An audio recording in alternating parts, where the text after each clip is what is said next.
রাধে রাধে বন্ধুরা, শুভ জন্মাষ্টমী সবাইকে। তো আমি যেহেতু পরেই ভিডিওটা পোস্ট করছি, তো পরেই কিন্তু সবাইকে বলছি শুভ জন্মাষ্টমী। তো আশা করছি তোমরা জন্মাষ্টমীটা অনেক ভালো, অনেক সুন্দরভাবে কাটিয়েছো। তো আর সবাই কেমন আছো? আশা করছি ভালোই আছো, সুস্থ আছো।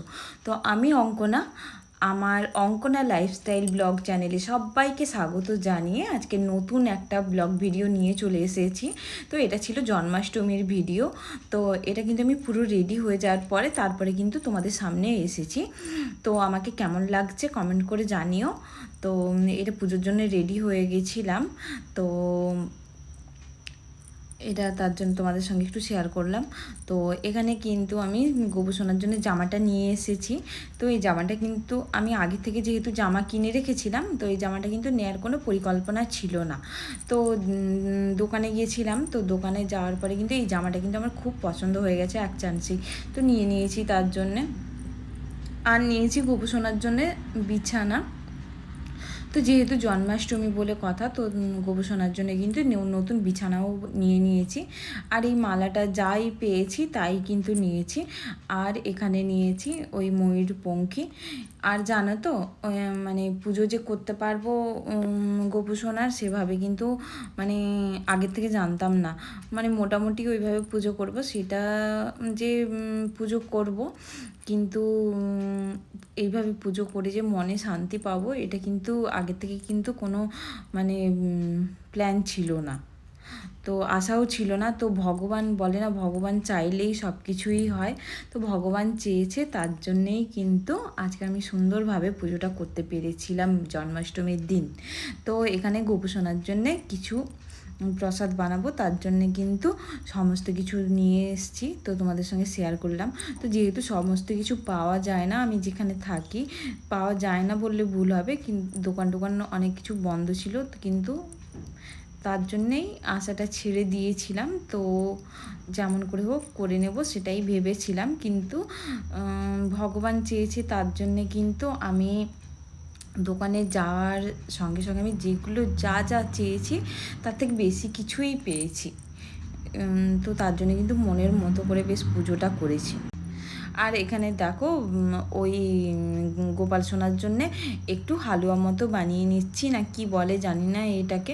সুজিটাকে প্রথমে ভালো করে ঘি দিয়ে একটু লাল লাল করে ভেজে নেওয়ার পরে ওর মধ্যে মাখখানা কাজু দিয়ে দিয়েছি। কিশমিশটা যেহেতু আমার ছেলে খায় না, তার জন্যে কিন্তু ছোটো ছেলে খায় না, তো তার জন্যে কিন্তু কিশমিশটা আমি অ্যাভয়েড করেছি।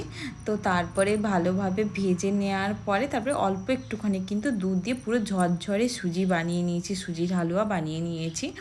তো আর একটু চিনিটাও দিয়েছি। চিনিটা বেশ গোটা গোটা থাকে, বেশ ভালো লাগে ওইটা। আর ওটা শুনেছি নাকি গোপুসোনার কিন্তু খুব পছন্দের এটা, তার জন্য কিন্তু ওইটা ওইভাবে বানিয়ে নিয়েছিলাম। আর এখানে কিন্তু দুধটা কিন্তু জাল দিয়ে নিচ্ছি। তো জাল দিয়ে ওখানে ওর মধ্যে কিন্তু মাখখানাগুলো দিয়ে দিচ্ছি। এটাও যেহেতু গোপুসোনার পছন্দের, তো তার জন্য কিন্তু এটাও তো বানিয়ে নিচ্ছি।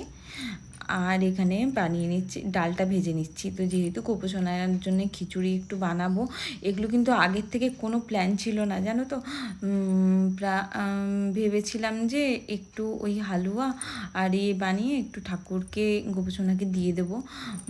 তো কিন্তু মোটামুটি এত কিছু না, মোটামুটি সামান্যই কিছু করতে পেরেছি, কিন্তু মনে খুব শান্তি পেয়েছি, জানো তো। এগুলো কিন্তু আগের থেকে কোনো প্ল্যান ছিল না। আর বাড়িতে যেটুকুই সবজি ছিল ওইটুকু সবজি কেটে নিয়েছি, আর ওখানে কিন্তু জলটা গরম করতে বসিয়ে দিয়েছি। তো আর এখানে এই যে পাঁচ ফোড়ন আর শুকনো লঙ্কা আর তেজপাতাটা কিন্তু ভালোভাবে সর্ষের তেলে ভালোভাবে কিন্তু কালো করে ভেজে নিচ্ছি। ভেজে নিলে কি হয়, ওর গন্ধটা বেশ ভালো লাগে, তার জন্য। আর একটু কাঁচা লঙ্কা দিয়ে দিচ্ছি, যেহেতু শুকনো লঙ্কাটা দেবো না, মানে গুঁড়া লঙ্কাটা দেবো না, তার জন্যে কাঁচা লঙ্কাটা দিয়ে দিচ্ছি। আর কাঁচা লঙ্কার এই যে ভাজা ফ্লেভারটা, এই ফ্লেভারটাও কিন্তু খুবই ভালো লাগে খেতে, তার জন্যেই ওই তেলের মধ্যে ভেজে নিচ্ছি। তারপরে এই যা যা সবজি কিছু ছিল ওগুলো দিয়ে ভালোভাবে কিন্তু কষিয়ে নেব। ভালোভাবে কষিয়ে নেওয়ার পর এখানে আমি চাল আর ডালটা কিন্তু ধুয়ে ঢেলে দিয়েছি। তো যেহেতু আমার কাছে এখানে গোবিন্দভোগ চাল ছিল না, গোবিন্দভোগ চাল পাওয়াও যায় না, তার জন্যে বাসমতি চালের খিচুড়িটা বানিয়েছিলাম। আর এখানে দেখো গোপুসোনাকে, এটাও কিন্তু নতুন জামা, সকালে স্নান করিয়ে গোপুসোনাকে পরিয়েছিলাম। আর এখানে পঞ্চামৃত আমি রেডি করে নিয়েছি, আর ঘটিতে জলও নিয়ে নিয়েছি।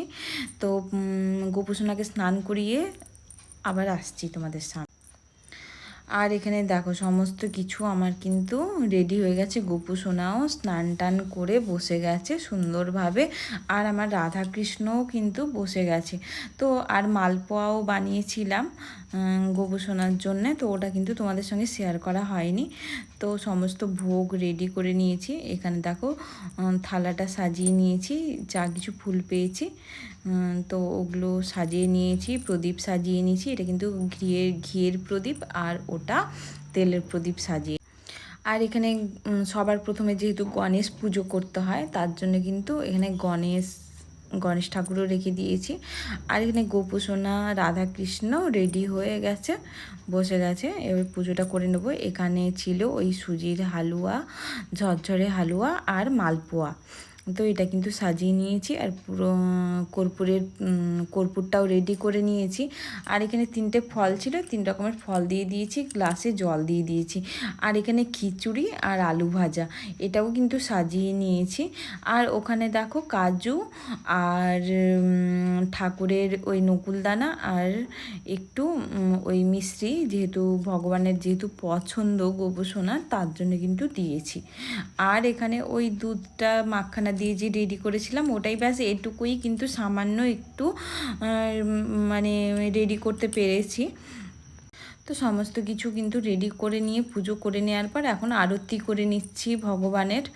তো জানো তো, সামান্য একটু করতে পেরেও না আমার মনের মধ্যে কিন্তু পুজোটা করে খুব শান্তি পেয়েছি, জানো তো। তো খুব ভালো লেগেছিল যে এইটুকু করতে পেরেছি আমার গোপুসোনার জন্যে। গোপুসোনায় অবশ্যই গোপুসোনা চেয়েছিল, তার জন্যই করতে পেরেছি, না হলে কিন্তু করতে পারতাম না। তো চলো, আজকে এই ভিডিওটা কেমন লাগলো তোমাদের অবশ্যই কমেন্ট করে জানিও। আর তোমরা কিভাবে কাটালে জন্মাষ্টমীর পুজোতে, সেটাও প্লিজ কমেন্ট করে জানিও। আর এখানে দেখো আমার পুজো পুরো কমপ্লিট হয়ে গেছে। তো আজকের ভিডিওটা এই পর্যন্তই। দেখা হচ্ছে নেক্সট একটা ব্লগে, নেক্সট একটা ভিডিওতে। ততক্ষণ তোমরা ভালো থেকো, সুস্থ থেকো। তো আজকের ভিডিওটা কেমন লাগলো কমেন্ট করে জানিও। টাটা সবাইকে।